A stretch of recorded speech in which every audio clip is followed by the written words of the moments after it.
Здравейте, географи! От боядисаните яйца в България до впечатляващите шествия в Испания и гигантския омлет във Франция, Велик ден е един от най-пъстрите празници в света. Това е време на възраждане, традиции и културно богатство. Днес ще направим пътешествие по света, за да открием как различните народи празнуват Велик ден и дните от Страстната седмица. Приятно гледане! В същността си, Велик ден отбелязва Възкресението на Исус Христос, 3 дни след Неговото разпятие, символ на надеждата и новото начало в християнството. Това събитие е централно за вярата и се отбелязва след 40-дневния пост, наречен Велики пости. Върхът на празника е Великденската неделя, но дните преди нея, известни като Страстна седмица, са изпълнени със смисъл и традиции.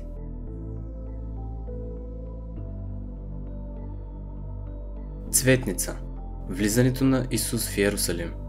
Хора по целия свят носят палмови или върбови клонки като символ на мир и победа. Велики понеделник и вторник, посветени на поученията на Исус.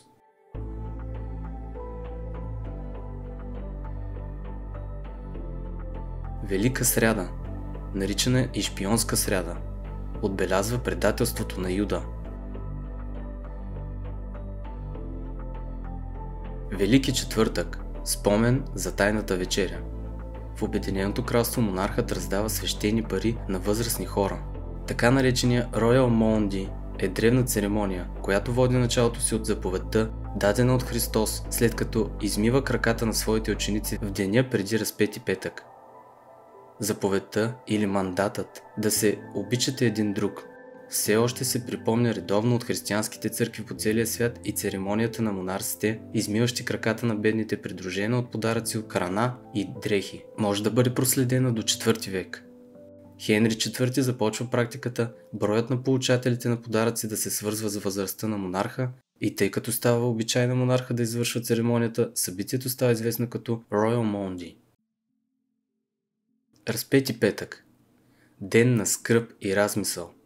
В Испания, особено в Севиля, се провеждат зрелищни шествия с богато украсени платформи и поклонници. Велика събота, ден на тишина. В Полша хората носят кошнички с храна в църквата за богословия. Великденска неделя, Възкресението, църковни камбани, празнични литургии и семейни трапези навсякъде. В България Великден е пъстър празник, изпълнен с символика. Празненствата започват събота вечер с тържествена литургия. Когато свещеникът провъзгласява Христос възкресе, хората отговарят воистина възкресе. Свещите, запалени от свещения огън, се носят до дома. Вярва се, че ако не угаснат, ще донесат здраве и късмет. А най-забавната част – борбата с яйцата. Яйцата се боядисват най-често в червено и всеки избира своя бияч. Победител е този, чието яйце остане здраво. Символ на здраве и късмет за цялата година. Според народното поверие, черупките от яйцата се заравяли в градината или се слагали под прага на къщата. И се вярвало, че те притежават магическа сила и ще гонят злото от дома. Приготовленията за Велик ден протичат през цялата седмица. На светъл понеделник домакините почистват къщата, за да посрещнат тържествено празника. Червените великденски яйца се боядисват от жените на Велики четвъртък или в събота, преди изгрева на слънцето. В миналото са използвали естествени багрила, люс пилт лук, корени на брош, цветове на риган, ябълкови кори, орехови листа.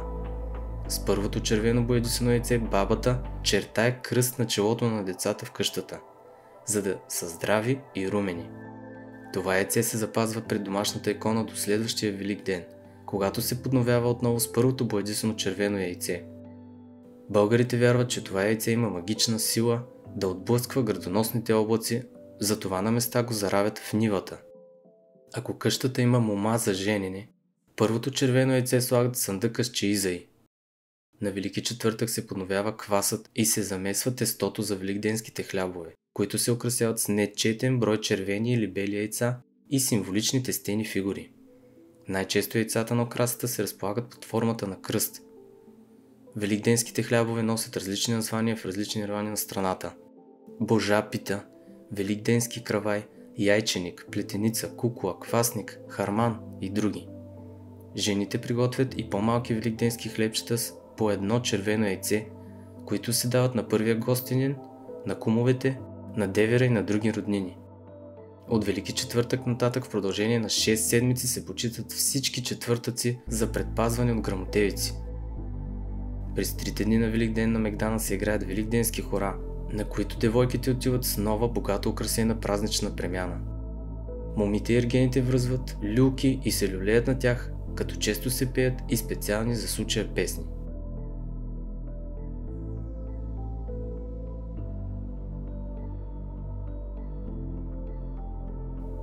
В Гърция Великден е най-големия празник. В събота вечер хората се събират с запалени свещи. В полунощ започват фойерверки. В неделя се пече агнена шиш, а червените яйца се чукат едно в друго, също като в България. На остров Корфу дори хвърлят глинени съдове от балконите за късмет. Възприели тези обичаи от венецианците, жителите на острова прогонват по този начин злото и посрещат пролетта на Корфу. В Мексико Сити Страстната седмица или Семана Санта е смесица от християнски и местни традиции. В квартал Изтапалапа се правят реалистични сценки на разпятието, духовно, но и театрално изживяване за хиляди зрители.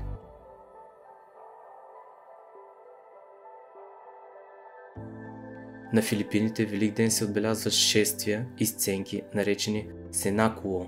В неделя сутрин рано се провежда Салупонг, радостна среща на статуите на Мария и възкръсналия Исус с музика и падащи цветя.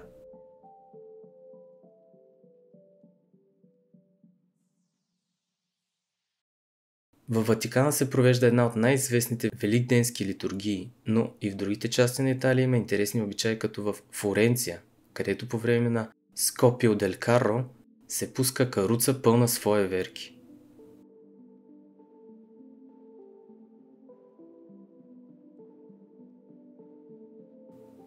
В град Окс на Великденския понеделник приготвят гигантски омлет с над 15 000 яйца, който храни около 1000 души.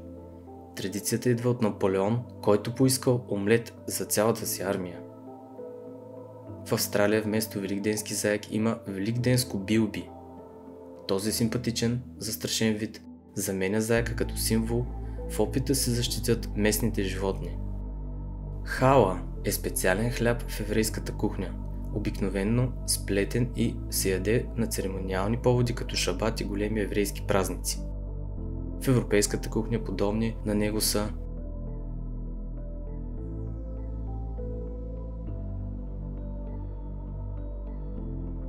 Макар Великден да е християнски празник, много от неговите символи имат езически корени. Яйцето, например, символизира нов живот, а великденския заек идва от германския фолклор. В Норвегия четат криминални романи по Великден. В Унгария, Полша и други държави в Европа младежите обливат момичетата с вода. В Етиопия вярващите постят 55 дни и след това празнуват с музика и танци.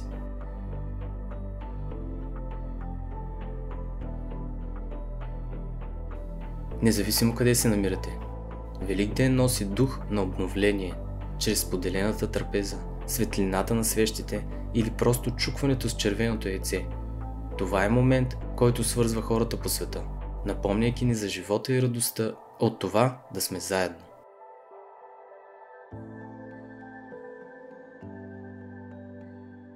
География.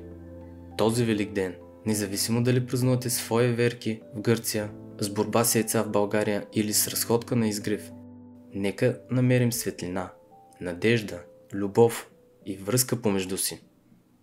Весел Великден!